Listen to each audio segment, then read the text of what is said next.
За ер нь тун чухал хууль байна да. Тэгээ одоо яг ямар нэмэлтүүд нь орсон гэдэг дээр бас нэлээд ажиллалаа гэж бодож байна.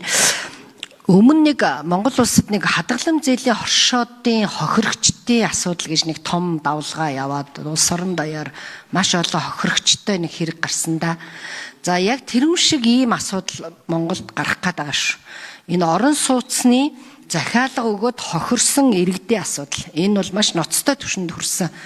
За манай Баянгол дүүрэг дээр энэ бол бүр хэдэн жил үргэлжиж байгаа. 12-с 16 онд намайг гишүүн байхад энэ асуудал байсан. Одоо энэ асуудал үргэлжилж байгаа. Тэгэхээр би юу хэлэх гээд байна гэхээр энэ хуулиараас нэлээд юм бас зохицуулах юм байна. Энэ бол маш чухлаа. За дээрэс нь энэ барилгын компаниуд хугацаанд үргээ биелүүлдэг. Дээрэс нь давхар зардаг. Бүр ингээд зарим бүр залилангийн шинжтэй болсон. Зарим нь бол за яг хуу байрыг чинь нэг хизээ нэгэн цагт өгнө гэхдээ мөнгөний эргэлдүүлдэг одоо нэг ийм бүр ингээд мэрэгшээд энэ компаниуд ч бүр ийм болчихжээ. Тэгэхээр энэ дээр бол энэ бүх зүйлийг одоо оруулж өгсөн үү гэдгийг хармаар. Дээрэс нь энэ залилдаг барилгын компаниуд чинь залилж яагаад компанийнхаа нэрийг солиод дахиад залилаад эхэлдэг. Энэ минийг одоо бас тэр бүртгэл дээр чинь хар жигсаалт магсаалт гэд гаргах юм байна уу гэдгийг асуух гэсэн.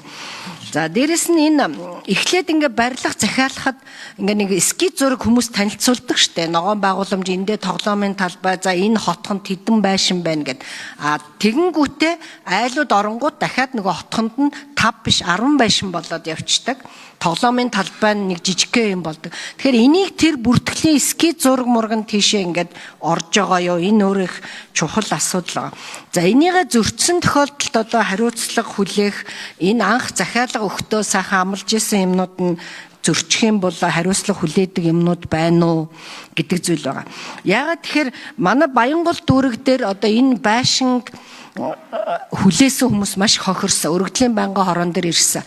За энэ хүмүүс ямар байдалд орсон байдаг вэ гэхээр нэгдүгээрт олон жил амьдрах газаргүй явсан. Хоёрдугаарт зарим нь машиндаа амьдардаг. За энээс болж одоо нөгөө захиалга өгсөн хүн буруудаад гэр бүл салдаг. За амиа хорлсон тохиолдол ч байгаа. Сэтгэл санааны хохирол маш олон хүн нь нас барсан гэд ингээд бүр хохирол нь бол үнэхээр их байдаг юм а. Тэгээ энэ хүмүүс хөрхи ингээд гудамжинд бас олон жил яваад сая өргөдлийн байнгын хорон дээр энэ асуудлыг ингээд сонсоод ажлын хэсэг гараад тэгээд сайн зориг гишүүн бас ингээд хууль санаачлаад орж ирж байгаад би бол баярлж байна. Бас нэг энэ асуудлуудын шийдээсэ гэж. Тэгэхээр яг гүцэгээд асуух. За сайн зэрэг гишүүн. За одоо байгаа энэ асуудлуудыг бас энэ хуулиар шууд зохицуулна гэж иргэдэд бас хэлмэг байна. Энэ бол цаашдаа хийх гэрэн дээр.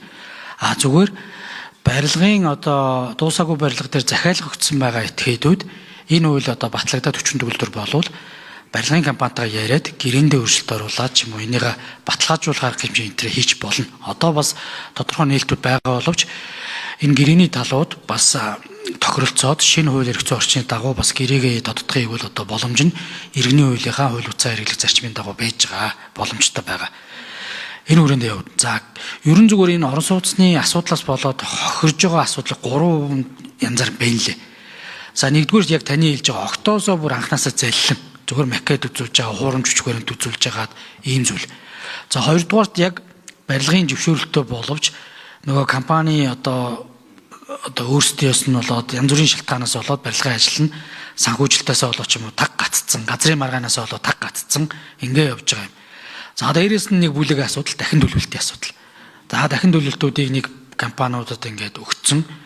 Ийм 3 асуудлаас ингээд иргэд бас нэг ерөнхий байдлаараа байгаа. Тэгээд энэ хадгалам зээлийн оршооныг одоо асуудлыг шиг одоо боловсчихгүй тулд л одоо бас манай өргөдлийн байнгын ороо бас анхаарч яах ёстой вэ гэдэг зүйл бас одоо харцнаад байх шиг байна. Тэгээ энэ дээр бас манай хуулийн байгууллагуудын бас жоохон зарим үзэмжийн асуудлууч бас орсон тохиолдол байдаг. Илэрхий улаан цагаан залингийн гэмтэргийн шинжтэй байж хажи гэрээ байна гэж явдаг цаг алдуулдаг юмнууд бол байна.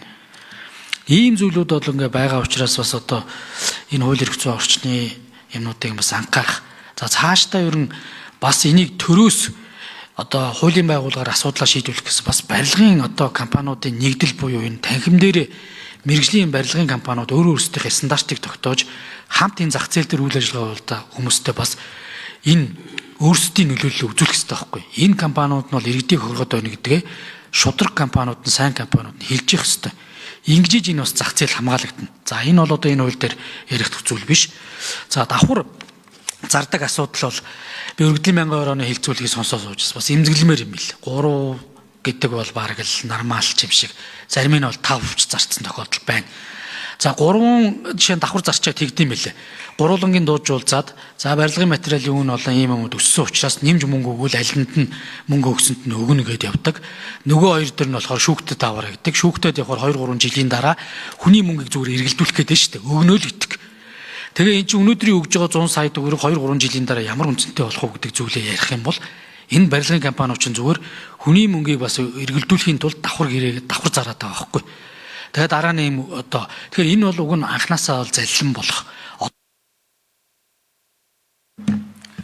1 минут гүцээгээд өгье. Наадах чи хэлэх ёстой өгнөд хэлэгдээд байна. Протоколдулдаг. Энэ гэрэн дээр барилгын компаниуд үүргэжүүлээд өгчөж байгаа. Анханасаа энэ 9 тоод дээр захиалга аваад ийм одоо урьдчилгаа төлбөрийг авсан бол энийг улсын бүртгэгдээр бүртгүүл. За энийгээ мэдсээр байж одоо энэ үүргээ зөрчиж дахиад захиалга авна гэдэг бол цаашдаа ирэн залин мэлх гэмтрийг зүүлжлэх гэдэг юм уу иргэдийг одоо төөрөгдүүлж 2 дахь 3 дахь гэрээг хийсэн гэдэг байдлаараа энэ одоо иргэний хуулиараа явсан ч гэрээг хүчин төгөл төр бас тооцоолох. За ер нь бол залин мэлх гэмтрийг юм явж байгаа.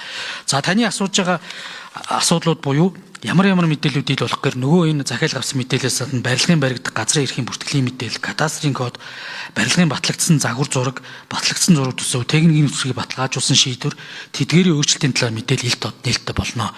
Яг нэг гой макет үзүүлээ энд зогсоолтоо энд макеттэй гэж хагаад эхний байгууллагуудаа зарж захиалга дуусны дараа энэ дээр нь дахиад нарыг хаагаад ногоон орон сууц биш хөрөө орон сууц болгоод өмнөх орон сууцуудаа захиалга аваад иргэдийг төөрөгдөв.